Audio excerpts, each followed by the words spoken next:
Alors, cher Didier, on passe de on va détruire toute la civilisation iranienne à trêve. On comprend plus rien. Oui, c'est vrai qu'il est un peu difficile à suivre, à lire, Donald Trump. Il avait donné quelques espoirs, hein, des gens comme nous, même si on n'était pas dupes du personnage, on s'est dit, il va un peu chasser l'État profond, il va faire bouger les lignes, il l'a pas fait. On va en finir avec les démocrates. En tout cas, tous les objectifs qui s'étaient assignés, America Great Again, on va arrêter toutes les guerres, il devait arrêter la guerre avec l'Ukraine en 24 heures, ne pas créer de nouvelles guerres, s'occuper des Américains, relancer le pouvoir d'achat, enfin bon, il a coché aucune case pour l'instant. Les mi-termes arrivent, je pense que ça va être un peu compliqué pour lui. Et effectivement, on peut se demander, il était inconstant ces derniers temps, moi je trouve qu'il y a un vrai changement de la part de Trump. Je le trouve un peu, comme disait l'autre, usé, fatigué, Jospin à propos de Chirac, ça ne lui avait pas porté bonheur d'ailleurs, mais je trouve qu'il y a quand même un changement, et les spécialistes de la neurologie nous disent qu'il y a peut-être un problème frontal dans cette façon de tenir des propos désinhibés, de ne plus avoir de filtre. Moi, effectivement, j'ai connu quelqu'un comme ça dans ma vie, dont les symptômes se sont déclarés un peu avant, mais pratiquement au même âge, et on assistait comme ça à des propos un peu décousus, désinhibés, sans filtre. Bon, voilà. Bon, une fois qu'on a dit ça, effectivement, il montre toujours beaucoup les muscles, comme un peu un vendeur de voitures. Il augmente le prix, c'est comme les soldes. Puis après, il vous dit, allez, moins 40%. Là, je pense qu'il y a un peu de ça, et il y a sans doute, une conversion au réalisme aussi. Il faut, je veux dire, au bout de 40 jours de guerre, il nous avait dit toutes les semaines, il nous raconte que il n'y a plus d'armée, il n'y a plus de marine, il n'y a plus d'aviation, il n'y a plus de missiles, il n'y a plus de lanceurs de missiles, il n'y a plus de combattants. Et puis Tel Aviv, Haïfa, on voit que non seulement les Iraniens résistent, le Hezbollah est passé maître, c'est sans doute le mouvement, alors terroriste, pas terroriste, ça dépend de quel côté on se place, c'est toujours la même histoire, sempiternelle. En tout cas, c'est un mouvement très bien organisé, très efficace, très bien implanté dans la population. Je rappelle, je ne vais pas être trop long, mais que le Hezbollah fait partie des coalitions gouvernementales au Liban depuis 2005, ça fait plus de 20 ans quand même. Alors moi je veux bien que comme en Palestine, il y ait le Hamas et les Palestiniens, et au Liban, le Hezbollah et les Libanais, tout ça ne tient pas avec les gens sérieux 2 secondes, quoi. Bah oui, il y a des mouvements de défense qui sont aussi des proxys. Et le Liban est aujourd'hui complètement partagé, c'est-à-dire il y a une partie, c'est 50-50, des gens qui sont pour l'éradication du Hezbollah, qui disent il y en a marre, ça suffit, et l'autre moitié qui dit non, le problème c'est Israël, qui vient, même si le Hezbollah est entré dans la danse, est entré en guerre, Israël qui a rasé méthodiquement, village après village, le Liban Sud, et qui aujourd'hui bombarde Beyrouth, en faisant des centaines de victimes civiles. Et on va aboutir à rien, ça. Et donc, effectivement, la question qu'on peut se poser, je pense qu'il en a tiré les conséquences, Donald Trump, et ce qui est très étonnant, on va sans doute le développer, c'est ce plan, puisqu'il a parlé du plan en 10 points que les Iraniens ont rendu public, et là on voit, c'est une reddition totale. C'est-à-dire ils peuvent enrichir l'uranium, ils peuvent taxer le détroit d'Ormuz, ils font ce qu'ils veulent. Les indemnités doivent être payées aussi aux Iraniens. Doivent être payées, donc c'est tout à fait étonnant. Reste à savoir maintenant, on le développera sûrement, quelle est la marge de manœuvre de Netanyahou. Est-ce que Trump va l'arrêter ou est-ce qu'il va lui dire continue? Merci à toi, cher Didier. Michel, Didier a commencé par l'étape psychologique de Donald Trump. Vous avez étudié justement la psychologie de notre ami Macron en écrivant Le président anormal. Vous avez suivi du roi Brunzing. Suivi du roi Brunzing que l'on voit actuellement là. Qu'est-ce que vous en pensez, vous, justement, de cette étape psychologique de Trump qui passe d'une chose à une autre voilà, on va détruire une civilisation, puis il y a quasiment la reddition. Qu'est-ce que vous pensez de ce type de personnage? Finalement, c'est un personnage qui nous fait remonter quelque part, et j'en suis le premier surpris, une certaine cohérence d'Emmanuel Macron. Parce que j'ai envie de dire que Donald Trump, c'est pire qu'Emmanuel Macron sur le plan psychologique. Donc effectivement, quand je parle de brunzingerie Je veux dire que quelque part, c'est l'appellation de à moitié fou. Donc, qui présente des symptômes, mais qu'on connaît bien chez Donald Trump, puisqu'il y a des experts qui se sont penchés sur son cas il y a déjà quelques années et qui ont montré qu'effectivement, il cochait beaucoup de cases. La mégalothymia, la paranoïa, la perversité narcissique très probablement, la psychopathie. Voilà, donc toutes les cases sont plus ou moins cochées et c'est vrai que quelque part, on peut arriver à une perte de sens, à une perte de lucidité. Alors, sur ces déclarations, qui croit encore ce que dit Donald Trump ? Personne. C'est quand même le président de la première puissance mondiale, c'est quand même pas rien. Je veux dire, voilà. Mais je pense qu'il faut faire attention avec les mots. Quand il disait ce soir, une civilisation n'existera plus. D'abord, on ne peut pas parler de civilisation. Je pense qu'on peut parler de société. C'est comme si on voulait dire il y a une civilisation perse. Non, il y a eu une civilisation perse, comme il y a eu une civilisation romaine. Mais comme disait Paul Valéry, les civilisations sont mortelles, donc la civilisation perse, elle est morte comme les autres. Voilà. Mais il reste une société iranienne avec des capacités évidemment étonnantes chez un peuple qui est 2 fois millénaire maintenant. Voilà. Alors. Pour le reste, et je rejoins un petit peu ce que disait Didier, la question c'est victoire ou capitulation des États-Unis. Bon, évidemment, Donald Trump qui fait son narratif, comme on dit, crie à la victoire, mais en réalité, je pense que là, c'est une capitulation en rase campagne. Pourquoi ? D'abord parce que fin mars, Donald Trump avait présenté un plan américain en 15 points qui a été rejeté, extrêmement ambitieux. Et le plan que l'on va commencer à discuter vendredi, c'est le plan iranien. C'est le plan iranien via, évidemment, l'intermédiaire du Pakistan, avec évidemment toutes sortes de mesures, notamment... Alors on peut les montrer ? Allez-y, vous pouvez les lire, mais on va les montrer aussi à l'écran. Alors bon, j'avais noté les 10 points, levée de toutes les sanctions imposées par les États-Unis et l'ONU, c'est-à-dire non seulement celles qui sont là, mais c'est toutes celles qui existaient auparavant. Bon, maintien du contrôle iranien sur le détroit d'Ormuz. Bon, retrait complet des forces militaires américaines au Moyen-Orient. Fin des attaques contre l'Iran et ses alliés. Avec arrêt des frappes d'Israël sur le Liban, parce que contrairement à ce qu'a dit, c'est quand même bien inscrit dans le plan, que le Liban est concerné par le soi-disant cessez-le-feu, libération des avoirs iraniens gelés à l'étranger, parler un peu d'argent, c'est pas évidemment insignifiant pour l'Iran, compensation ou reconstruction pour les dommages causés par la guerre. Mais là pour le coup, c'est compensation, c'est un pays vaincu qui doit financer normalement un pays vainqueur. Je veux dire, les Allemands en 1918 n'ont pas reçu de l'argent de la France pour construire leur pays. Oui, mais sauf qu'en 1945, on savait qui était vainqueur et qui était vaincu. Il y avait une binarité qui fonctionnait parfaitement bien. Là, on ne sait plus qui a gagné, qui a perdu. Même le mot de cessez-le-feu, où il est le cessez-le-feu ? Il est déjà violé, il est violé de tous les côtés. L'Iran tire sur le Koweït notamment, Israël continue de tirer sur le Liban avec les catastrophes que l'on a signalées tout à l'heure. Donc je crois que, j'avais noté ça en arrivant, c'est une pause respirative.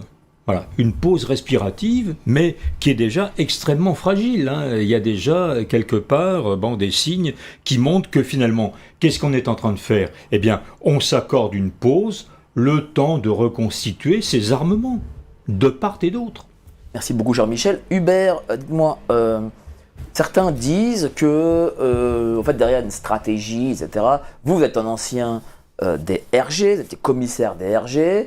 Est-ce qu'un chef d'État comme ça peut avoir peut-être une autre stratégie que celle que nous, comme un des mortels, on va dire, nous puissions voir? Est-ce que derrière, il y a peut-être une sorte de billard, je sais pas moi, 3, 4, 10 bandes Alors, je dirais que la période est éminemment intéressante parce qu'on assiste à quelque chose qu'on n'avait quasiment jamais vu.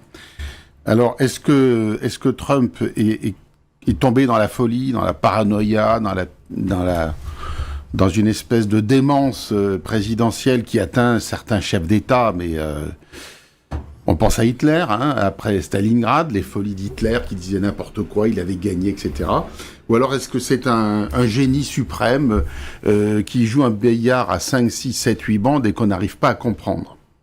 Alors, d'abord, il peut pas dire qu'il est vainqueur, sinon c'est vraiment une victoire à la Pyrrhus. Il n'a rien gagné du tout, et c'est les Iraniens qui ont dicté leur point. Donc c'est de toute évidence pour les États-Unis un échec majeur. Alors, je pense qu'il y a plusieurs choses à prendre en compte. D'abord, au niveau interne, je crois qu'il s'est rendu compte que dans son propre camp, hein, pas simplement les démocrates, mais dans tout le clan MAGA, il y avait une incompréhension depuis le déclenchement de la guerre et que maintenant l'hostilité, elle est claire. Maintenant, le recours au 25e amendement, même dans ces grands, Candace Owens et bien d'autres demandent à ce qu'on fasse jouer le 25e amendement. Donc, il se rend compte que lui, sur le plan interne, il est allé beaucoup trop loin. Mais sur le plan international, il y a quand même quelque chose qui me frappe, moi, c'est le silence complet de la Russie et de la Chine dans l'histoire. Alors d'abord, ils n'ont pas voté ils se sont opposés à la résolution sur l'utilisation de la force pour dégager le détroit d'Ormuz.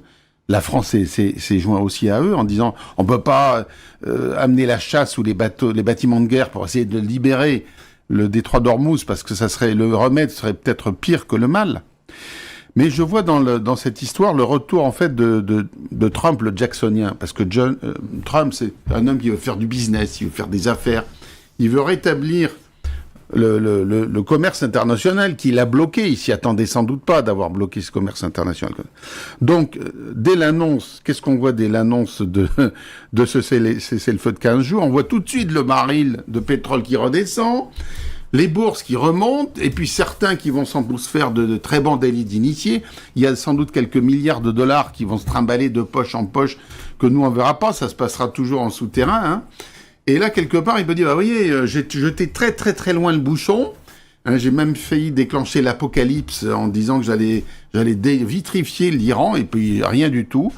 Vous allez pouvoir continuer à faire du business sous mon augure.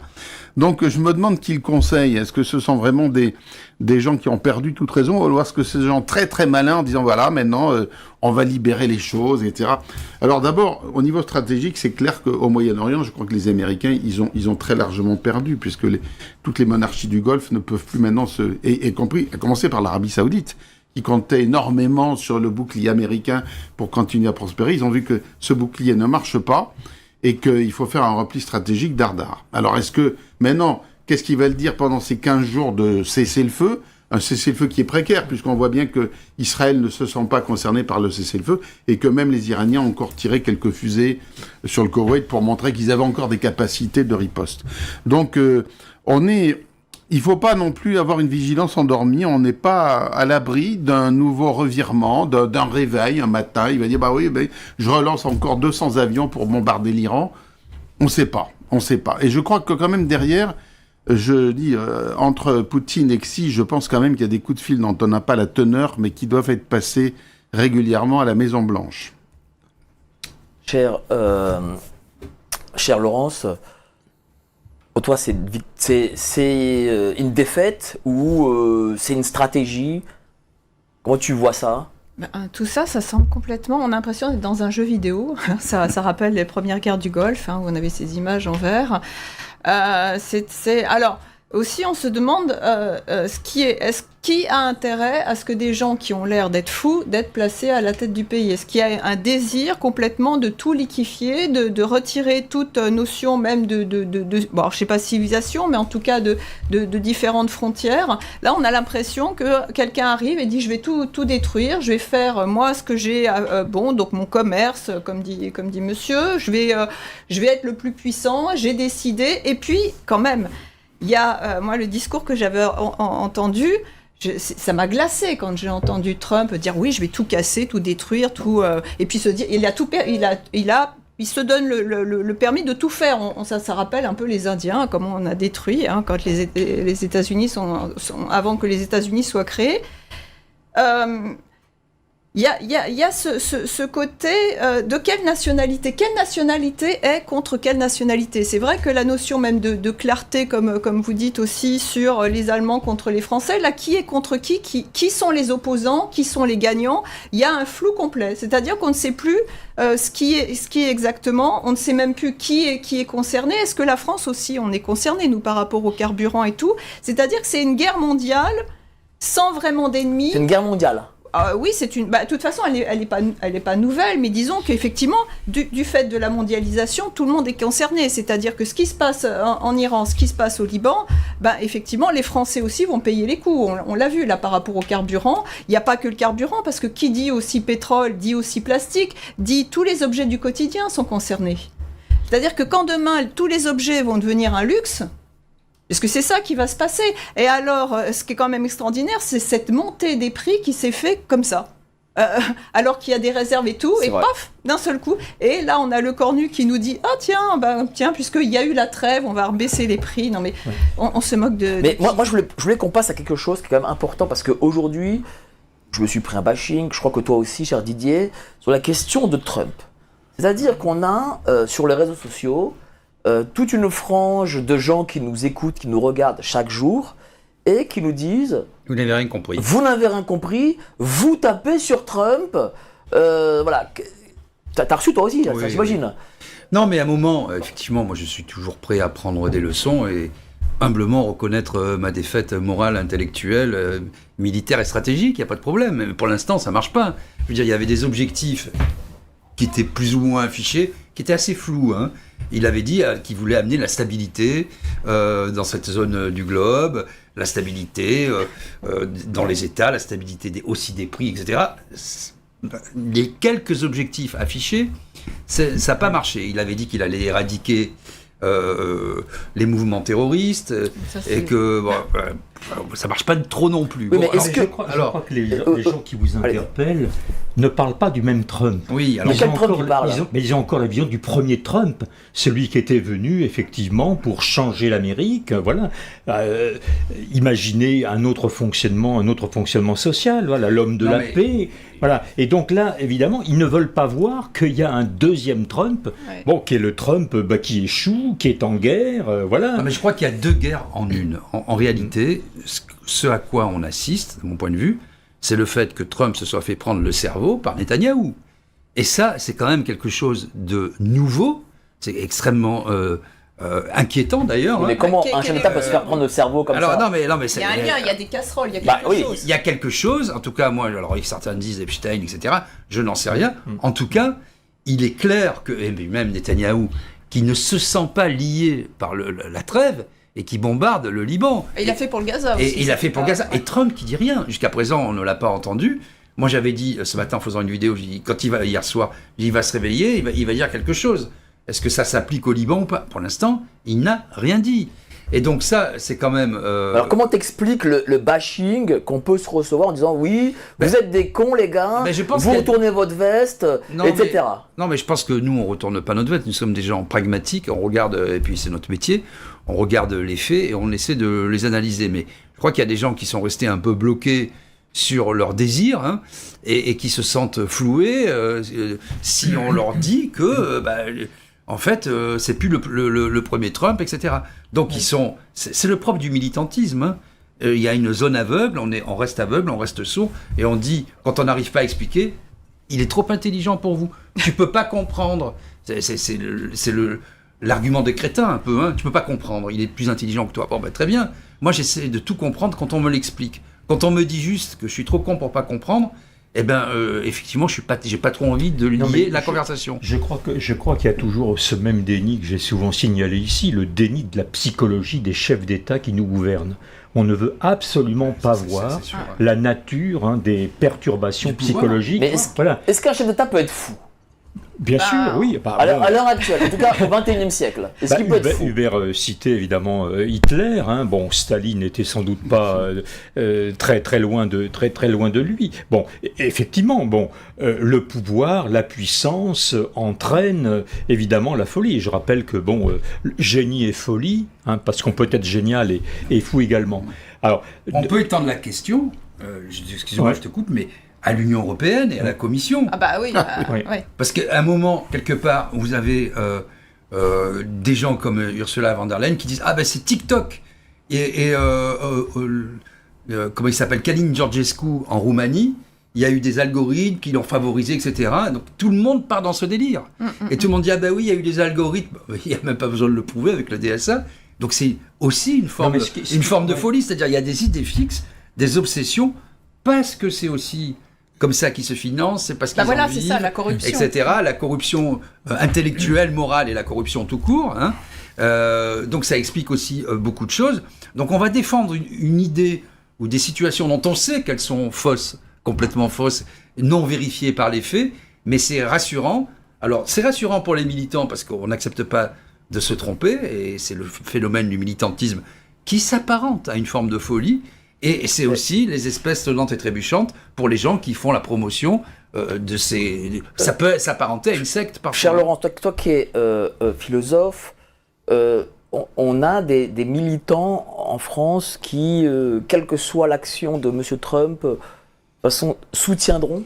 Bah, c'est une forme de religion. Oui, Et ça. puis, se tromper, c'est très très difficile, puisqu'il y a une mission de vie qui est mise derrière. Et puis, Trump, au départ, en tout cas, on avait quand même Biden, c'était suite à Biden, donc on se dit, oh là là, quel soulagement, on va retrouver un petit peu un dynamisme. équilibre, une conscience de face par rapport à quelqu'un qui, quand mais même, regardez, marchait à côté de c'est moins compliqué. j'ai encore un physiquement commentaire parlant.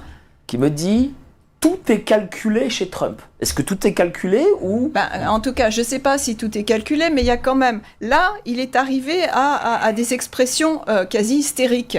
Alors, qu'est-ce qu'il va faire la prochaine fois pour faire peur ou pas? Non, mais C'est-à-dire qu'il est au bout, là. Analysons. On va reprendre les 10 points. Oui, ce qui... Il faut être pragmatique. Est-ce qu'il a libéré le détroit d'Ormuz? Il était ouvert avant la guerre. Bon. Est-ce que le détroit d'Ormuz a changé demain? Est-ce que ce sont les Américains qui peuvent le piloter désormais? Non. Est-ce qu'il a éradiqué le Hezbollah et les gardiens de la révolution? Non. Est-ce qu'il a mis à bas et il a fini voilà? Non. Est-ce que l'invisibilité... Est-ce que l'invisibilité... En plus, C'est quoi le point? En plus, Il n'a réussi qu'une chose, c'est la destruction largement de la marine iranienne. Voilà, ça c'est un Qu'est-ce que exemple. t'en penses, Hubert? Bah, moi, Est-ce qu'un chef d'État, Oui, chef d'État de oui, cette oui. puissance-là Oui. peut être fou? Bah oui, hélas, parce que... Toi, t'as connu Mitterrand, Chirac, Oui, etc. mais ils n'étaient pas fous du tout. Ça n'a rien à voir Non, avec ils la n'avaient rien à voir. militaire. On était avec des chefs d'État qui avaient un autre substrat, qui avaient une autre classe, qui avaient un autre parcours, qui avaient une autre culture. Moi, je pense aussi à une chose, la première... Une des victimes aussi importantes dont on parle jamais, c'est le peuple iranien, je pense. Parce que ce peuple iranien, qu'on soumet depuis un mois et quelques à des bombardements massifs, alors il n'y a pas que la marine, parce qu'on regarde, il y a aussi des ponts qui sont détruits, il y a eu les fameuses écoles avec les 180 gamines qui ont été tuées au premier jour de l'offensive. C'est quand même un peuple qui souffre beaucoup. Quand il y a 3 morts en Israël, ça nous fait de toutes les journaux télévisés, mais là-bas ils ont quelques centaines de morts, on voit pas beaucoup de reportages. la même chose. Les Libanais, c'est la même chose. Alors je pense que eux, quand même, ils ont envie de vivre dans un autre régime que les mollahs. Je pense qu'ils veulent en fait quand même un peu de liberté. Il y a une jeunesse iranienne qui veut vivre un peu à l'occidental. Et là, au contraire, on a l'impression que Trump et son administration, ils ont cédé devant Alors les successeurs des mollahs, c'est qui? Parce que dans cette histoire, ils ont commencé la guerre à l'envers. Les Pakistanais leur ont dit apparemment il y a 2-3 semaines, arrêtez de tuer les têtes parce qu'après vous ne savez plus avec qui vous allez discuter. Évidemment, comme ils n'ont plus d'interlocuteur valable, ils ont été obligés de discuter avec 2, 3, 4e couteau, sans doute aussi le président de la République, qui est d'origine arménienne, le président iranien dont on parle très peu, mais qui sans doute a eu son mot à dire dans les points en question. Donc ce peuple iranien, moi je pense qu'il est dans l'attentisme. Oui. D'abord, il ne veut plus qu'il y ait de bombes. C'est un répit pour lui. Hein, la chose la plus étrange, on a un peu l'habitude quand même de ces choses-là, c'est comment Trump, il est quand même bien conseillé, c'est la première puissance du monde, etc. Comment a-t-il pu... Alors il y a une erreur d'abord sur la géographie de l'Iran, hein, quand on connaît un peu l'Iran, les montagnes, etc. Voilà. 47 ans sous sanction, tout le monde savait qu'il y a des bases souterraines, etc. Que, voilà. la structure même du pouvoir, ils sont allés tuer les gens qui sont comme le pape, en fait, qui sont Bien des sûr. représentants spirituels Bien sûr. et non pas des chefs militaires. Mais c'est une profonde méconnaissance. On coupe pas les têtes de... Deux c'est choses. incroyable. Je pense que ça veut dire apparemment que Trump et ses amis veulent recommencer à faire du commerce et des affaires avec ce pays qui est quand même, c'est pas un petit pays, c'est pas une grande puissance, mais c'est une puissance montante et importante au sein des BRICS. Donc c'est un geste aussi fait en direction des BRICS. Et d'autre part, au niveau intérieur, ça, au ça. niveau américain, Ah oui, parce que- moi je pense que Trump va dire j'arrête les aventures à l'extérieur, on va se recentrer sur les problèmes intérieurs, et là peut-être qu'on va redonner la priorité au dossier Epstein, dont on n'a pas exploré Non, mais ce que toutes tu les dis pages. aussi, Donc c'est un retour sur la scène intérieure américaine. Oui, et ce que disait aussi, Laurent, c'est que sur le côté multipolaire, en fait, tout est, c'est toi qui le disais, Mike, Sur le mondial. voilà, tout est imbriqué. Et donc, c'est l'irruption, finalement, de ce monde multipolaire tel qu'il est aujourd'hui. Le mythe de l'invincibilité de l'armée américaine, il en a pris un sacré coup, parce que quand tu vois qu'il y a des missiles avec des détections à infrarouge, alors que c'est soi-disant détectable, qui vont poursuivre, je crois que c'est un F-15, et qui abattent un F-15, je ne sais pas comment ils vont vendre des F-15 à l'avenir et à qui. Oui. Et puis, dernière chose, le dôme de fer israélien aussi, c'est pas avec c'est la passoire de fer. Tel Aviv, etc., c'est un peu compliqué. Cher Michel, vous voulez rebondir? Oui, d'abord, Donald Trump a sans doute des conseillers, mais il n'écoute personne. Je rappelle, pour avoir vécu cette petite expérience, le rôle du conseiller, c'est de donner des idées. Ça, vous étiez en conseiller de sachant- Marie-Georges. Oui, sachant qu'elles ne vont jamais être suivies. Ah, Voilà. elle vous écoutait Voilà. pas? Bien sûr que non. Oh là. Bien sûr que non. Bien sûr que non. Bon, je connais Elle pas. a mal fini. Je connais pas. Oui. Je dirais pas paix à son âme. Non, elle est vivante. Ah non, Marie-Georges Buffet est vivante. Hein. Ah oui, oui, bien sûr. Oui. Ah, vous n'avez pas Oui. vous avez Non, dit mais paix à j'ai- son âme. oui. À son âme. Ça en est une autre alors. D'accord. Donc, encore une fois, j'ai en tête ce que disait, je crois, la porte-parole récemment, donc très très proche de Donald Trump, qui dit, mais finalement, il y a que Donald Trump qui sait ce qu'il va dire Oui. et ce qu'il va faire. Il n'y a que lui qui sait. Voilà. Donc On je a pense le que- même en France. oui, mais c'est le même. Mais oui, bien sûr, bien sûr. Alors, C'est une pathologie.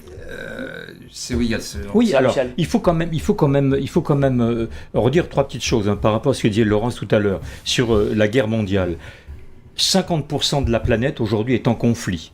Donc on a au moins une semi-guerre mondiale. Ça, c'est un fait. Deuxième chose par rapport à ce que tu disais sur la Russie. La Russie a une préoccupation qui reste majeure, c'est l'Ukraine. D'ailleurs, elle vient de demander aux États-Unis de rouvrir les négociations à trois, qui sont interrompues depuis fin février. Donc, elle se lave un peu les mains du reste. Alors, elle surveille, elle aide, elle doit conseiller, envoyer des armements, enfin bref, peu importe. Moins elle parle, mieux elle se porte. Voilà. Mais encore une Dans fois, l'affaire. parce que bon, la Russie, elle est quand même enlisée dans ce conflit ukrainien, comme l'Amérique est enlisée dans le conflit iranien. Alors, je précise d'ailleurs pour mémoire que depuis 1945, les États-Unis ont remporté aucune guerre. Aucune. Voilà. Et celle de 1945 a été remportée grâce à l'Union soviétique aussi. Bon, Oui, mais ça, c'était ils ont oublié quand Voilà. ils ont fait les commémorations, Voilà. ils ont gentiment oublié. C'était deux partenaires majeurs. Mais ça, c'est les faits historiques. Je voulais rebondir, Laurence. Ah non, là, je sais plus. Sur justement. Bon, alors. Bah, je voulais parler des Vas-y, BRICS bah aussi. oui, vas-y, voilà, sur les BRICS. Sur les BRICS par rapport au dollar. Ça, c'est vrai qu'il y a cette idée-là qui met en danger les États-Unis. Donc, tous ces pays-là dérangent justement le commerce de Trump. Ouais, c'est qu'une affaire commerciale, Bah, l'argent est toujours là, oui. Alors, cher Hubert. oui, le changement qu'on voit, il y a quelque chose qu'on vient d'oublier, on a tout oublié, c'est l'histoire du fameux pilote qui sont allés libérer. Hein. C'est pas bidon, ça, ce truc? Bah, alors, C'est un peu- attendez, dites-nous, hein, voilà. Il a été Alors, sauvé. ce qu'il faut voir, Très, très intéressant. Voilà. Oui, ce ça qu'il fait- faut Voilà. voir, Il y a 2 pilotes qui ont été sauvés. Un créateur d'embrouille va nous dire non, non. l'embrouille du pilote. Il faut voir une chose aussi, c'est se remémorer l'incident de Tabas dont personne ne parle. Pourtant, c'est éminemment important. Qu'est-ce que c'est que le fiasco de Tabas? Il y a donc la prise d'otage des Américains à l'ambassade américaine qui sont emprisonnés à l'époque du Shah, renversement, arrivée de la République islamique en février Il y en avait 79. 52 à l'époque. Oui, Pas oui, un. voilà. Il y avait 52, le même nombre d'États américains en plus, etc. Et pour aller les libérer, eh bien, on est encore à la fin de la présidence Carter, et donc ils tentent une opération de sauvetage, comme ils ont fait là pour leurs pilotes, et ça se finit à un fiasco. L'équipe des Marines, des SEAL, là, sont pris dans une tempête de sable. Les hélicoptères échouent, ils sont pris dans un truc lamentable, tout juste s'il n'y a pas failli y avoir encore 50 prisonniers de plus par rapport à ceux de l'ambassade. Donc là, les Américains ont été traumatisés par cette affaire, et ils ont dit maintenant, il ne faut plus qu'entendre ça, on va discuter avec les Iraniens. Et là, je pense que ce mauvais souvenir, pour les militaires et les responsables civils américains, a joué. Parce que on a vu ce qu'ils ont dû déployer pour sauver, nous disent-ils, un pilote. Et là, en revanche, la télévision iranienne a quand même montré plusieurs appareils F-15 et d'autres qui ont été abattus par la DCA iranienne. Elle est loin d'être détruite, comme le dit Trump. Elle est toujours en activité. Donc, ils se sont dit, si on continue à bombarder et qu'on a 2, 3, 4 avions abattus avec cette fois 5, 10, 15 pilotes à les chercher, non seulement on va perdre du matériel, mais on va avoir de nombreux cercueils qui arrivent aux États-Unis. Et ça, pour Trump, c'est très mauvais. Donc je pense qu'il a décidé de se désengager de cette opération avant que ça tourne vraiment à la tragédie américaine. Oui. Parce qu'il avait dit, je suis élu avec 0 guerre. Regardez, mon premier mandat, 0 guerre. Mais est-ce que cette histoire-là du pilote, est-ce qu'elle est réelle ou est-ce que c'est monté pour de la communication ? Moi, sur ton expérience que non, mais moi je pense que les deux choses, les deux aspects sont possibles. D'abord, je ne pense pas qu'on puisse bombarder pendant 1 mois et demi, 1 mois et quelques, un pays aussi vaste que l'Iran sans perdre des avions. C'est pas possible. De toute façon, il faut savoir une chose, c'est que, comme en Israël, aux États-Unis aussi, l'information, elle est verrouillée.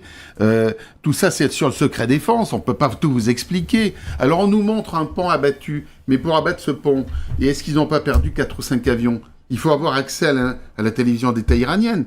Et là, on a très peu d'images. Les images, elles sont censurées. On voit peu de choses. Première règle en temps de guerre. Donc, on ne dit rien. Personne. On ne dit rien. Voilà. Donc, je pense que le pilote, il y en a peut-être un qu'ils ont récupéré, mais il y en a peut-être 10 qui sont morts et qui sont dans les prisons. Et ça, on n'en sait rien. Il peut y avoir derrière des négociations en disant, écoutez, maintenant, on va vous dicter vos conditions. Sinon, nous, à la télé iranienne et partout sur les réseaux, on va vous mettre les 40-50 pilotes qu'on a dans nos mains. Je crois que Donald Trump... Il ne faut pas l'écarter, ça non plus. Donald Trump, conclusion de la première partie. Après, il a cette capacité prodigieuse de s'inscrire dans le mensonge. Hein, j'étais en train de regarder le plan américain en 15 points, qui n'a pas été rendu public, mais enfin, on le connaît. Il parle quand même, premier point, du démantèlement complet des capacités nucléaires existantes, dont il nous a quand même laissé entendre qu'elles étaient globalement détruites. Depuis un an. Or, il reparle démantèlement, destruction des 3 principaux sites nucléaires, Natanz, Isfahan et Fordo. Voilà. Donc ça veut dire que tout ça est encore en place. Ah oui. Voilà. Et il y a toujours aussi cette ambiguïté sur le nucléaire, parce qu'on ne sait pas si on parle du nucléaire civil ou du nucléaire militaire. Hein. Je regarde le plan iranien dit bien acceptation du droit d'enrichissement nucléaire, sans préciser s'il s'agit du civil ou du militaire. Voilà. Alors que Donald Trump, lui, insiste évidemment sur la destruction du militaire, du nucléaire militaire. 10 secondes. Alors, 10 la secondes. conclusion. Bon, de toute façon, il faut voir que... Parce qu'en plus, j'ai une info qui vient d'arriver, donc voilà. Vas-y. Alors, très vite, il faut voir quand même que Donald Trump, depuis quelques semaines, a 200 mots de vocabulaire. Hein, ça a été étudié dans les occurrences, et c'est pas une blague, c'est vrai. Et donc, quand on voit le genre de propos qu'il tient vis-à-vis de MBS, vis-à-vis de Cuba, etc., on peut comprendre qu'il y a une dichotomie entre lui, comment il se voit à la tête de l'État, et la réalité des forces en action, quoi. Et donc, moi, je pense que cette lecture de la psychologie un peu du type qui est dans la toute-puissance aide, sinon à comprendre, du moins à éclairer son comportement. Parce que quand on passe ça au tamis de la rationalité, rien n'est rationnel. Et il n'a atteint aucun objectif. Là, bon, je vais quand même continuer 2 minutes, parce que là, faut pas qu'on ait les arguments BFM, là. Là, on est un peu. Ah, vas-y, Non, mais excusez-moi. Non, pas- Là, on commence un peu à dire oui, les fous, machin. Non, je dis pas Moi, ça. ça me paraît. Non, mais attends. Il a 200 mots. Alors attends. Ah, vas-y. On va y aller. Si on prend les 10 points, et on peut les regarder, hein, les 10 points Allez. du plan, moi c'est ce que je propose de faire. On prend les 10 points du plan iranien et on regarde qu'est-ce qu'il a. Alors, premier point, engagement de non-agression. Tu peux me les lire parce que je ne les vois pas. Oui, une agression, c'est Oui, continuation du Attends. contrôle de l'Iran sur le détroit d'Ormuz. Bon, C'est une victoire iranienne. victoire iranienne. Deuxième point. Troisième, acceptation de l'enrichissement d'uranium.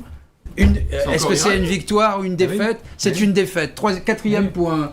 Levée de toutes les sanctions. Bah, c'est incroyable. Enfin, je veux dire là. le pire, c'est les indemnités. Non mais lever de toutes les sanctions, ça veut dire que l'Iran est beaucoup mieux traité et beaucoup plus avancé du point de vue de sa situation qu'avant le début de la guerre. C'est incompréhensible. C'est incompréhensible. Résiliation de toutes les résolutions des États-Unis. Enfin, Donc il n'y a faut- pas d'un Non, mais- petit trampisme comme voilà, Non, parce mais- on parle aussi aux gens qui nous regardent et Non, mais- qui se disent voilà, nous on vient voir Didier Maisto, Hubert, Voilà. Laurence et Michel en se disant voilà, Mais on va si pas on voir passe- on non, va mais- pas voir l'analyse d'Apolline ou de Darius Rochebin et en fin de compte Non, mais on Mike- l'a un peu quand même. non mais Mike, il faut regarder, il faut être pragmatique. Allez. On regarde les points, on les met en face et on dit est-ce qu'il a coché les cases, est-ce qu'il a réussi? La réponse est non. Alors peut-être qu'après, il est tellement intelligent et que nous sommes des simples mortels que nous n'avons pas compris les tenants et les aboutissants.